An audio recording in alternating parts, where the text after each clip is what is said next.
Oke teman-teman, sebelumnya saya akan memperkenalkan diri. Perkenalkan, nama saya adalah Alia Restuanenda. Saya merupakan mahasiswa Ilmu Komunikasi Universitas Muslim Indonesia Angkatan 2022.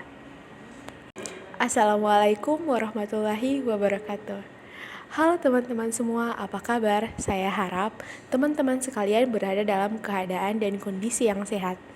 Pertama-tama dan yang paling utama, marilah kita sama-sama memanjatkan puji dan syukur kita atas rahmat yang telah Allah limpahkan kepada kita berupa kesehatan, sehingga kita dapat menjalankan aktivitas sehari-hari kita seperti biasanya dengan baik. Tak lupa pula kita kirimkan sholawat serta salam kepada Nabi besar kita, Nabi Muhammad SAW. Nabi yang telah membawa kita dari alam yang gelap gulita menuju alam yang terang menderang seperti sekarang ini. Oke, baik teman-teman. Jadi hari ini saya akan membawakan pidato yang berjudul K-pop dan generasi milenial. Nah, di zaman sekarang ini siapa sih yang tidak tahu K-pop? Pasti teman-teman sendiri kebanyakan sudah tidak asing dengan yang namanya K-pop. Apalagi dengan adanya perkembangan zaman yang begitu pesat sekarang, internet juga yang sudah semakin bagus dan semakin canggih. Jadi teman-teman pasti sudah tidak asing dari kata K-pop itu sendiri. Nah, tapi sebelumnya teman-teman tahu tidak apa arti dari K-pop itu? Jadi, K-pop adalah singkatan dari Korean Pop, di mana K-pop itu sendiri identik dengan sekelompok boy band ataupun girl band. Nah, mereka ini disatukan untuk membawakan sebuah lagu, dan jenis musiknya pun berbeda-beda dan unik, apalagi beat musiknya itu berbeda dari kebanyakan musik seperti biasanya. Teman-teman, jadi K-pop itu sendiri mencakup segala jenis program musik, genre musik, dan apapun yang berhubungan dengan yang namanya musik. Jadi K-pop dan musik itu erat hubungannya teman-teman. Nah, generasi milenial sekarang ini sangat-sangat menggemari yang namanya K-pop. Bahkan menurut data yang saya baca, penggemar K-pop di Indonesia pada tahun 2021 itu menduduki peringkat pertama nomor 1 di dunia.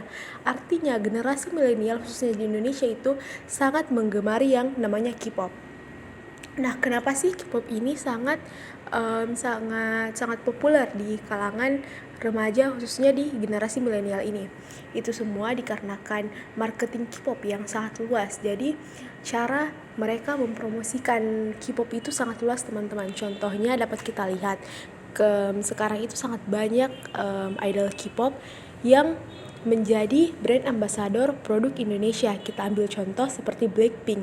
Nah, Blackpink itu menjadi brand ambassador Oreo. Nah, para penggemarnya pun tentunya akan berbondong-bondong membeli produk tersebut. Nah, itu dapat membuat orang-orang penasaran. Jadi, orang-orang yang tidak suka K-pop pun pasti akan membeli karena unik, teman-teman. Seperti itu. K-pop sendiri juga sangat unik teman-teman. Bukan hanya karena musiknya saja, tetapi juga bagaimana K-pop ini membuat konten-konten yang dapat menarik perhatian banyak orang, khususnya ketika mereka melakukan yang namanya promosi. Maka cara mereka menyebarluaskan konten-konten mereka dan membuat orang tertarik itu sangat unik dan beraneka ragam, sehingga dapat menarik perhatian generasi milenial sekarang ini. Nah, tapi teman-teman tahu tidak, di Indonesia sendiri, K-pop masih sering dianggap sebagai hal yang negatif. Mengapa saya katakan demikian? Karena setiap orang yang saya temui, setiap orang yang masih awam tentang K-pop itu sendiri akan menganggap bahwa K-pop itu adalah plastik. Nah, itu adalah kata yang sangat sering saya dengar ketika menyebutkan K-pop ataupun Korea. Nah, mengapa sih orang-orang selalu berpikir bahwa K-pop itu plastik, Korea itu plastik? Nah, hal tersebut dikarenakan Korea memang merupakan negara yang identik dengan yang namanya operasi plastik. Tapi teman-teman sekalian, kita tidak boleh langsung menyimpulkan hal tersebut ketika melihat orang Korea, bahwa kita berpikir bahwa mereka operasi plastik. Tidak teman-teman, karena tidak semua idol K-pop ataupun orang Korea itu melakukan operasi plastik. Mungkin itu terjadinya sebelum-sebelumnya teman-teman. Sekarang sudah tidak banyak orang yang melakukan operasi plastik, khususnya para idol sendiri.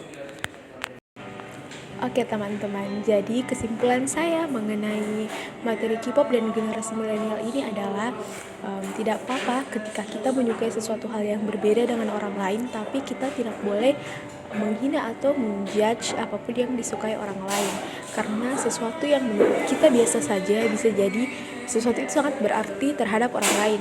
Tapi di sisi lain kita juga tidak boleh terlalu berlebihan dalam menyukai segala sesuatu, karena itu juga akan menyakiti diri kita sendiri ketika kita berlebihan dalam menyukai sesuatu, teman-teman.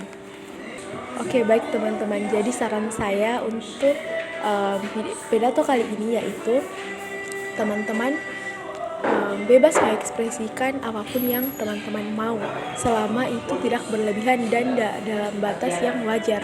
Selama hal itu positif, maka teman-teman bisa melakukannya. Teman-teman bisa mencontoh hal-hal baik dari K-pop itu sendiri, tapi teman-teman juga harus memisahkan hal-hal buruknya. Jadi apa yang teman-teman lakukan itu seimbang. Oke teman-teman, mungkin segitu dulu pidato dari saya. Saya mohon maaf apabila ada salah kata ataupun salah pengucapan selama video ini dibuat. Sekian dari saya. Wassalamualaikum warahmatullahi wabarakatuh.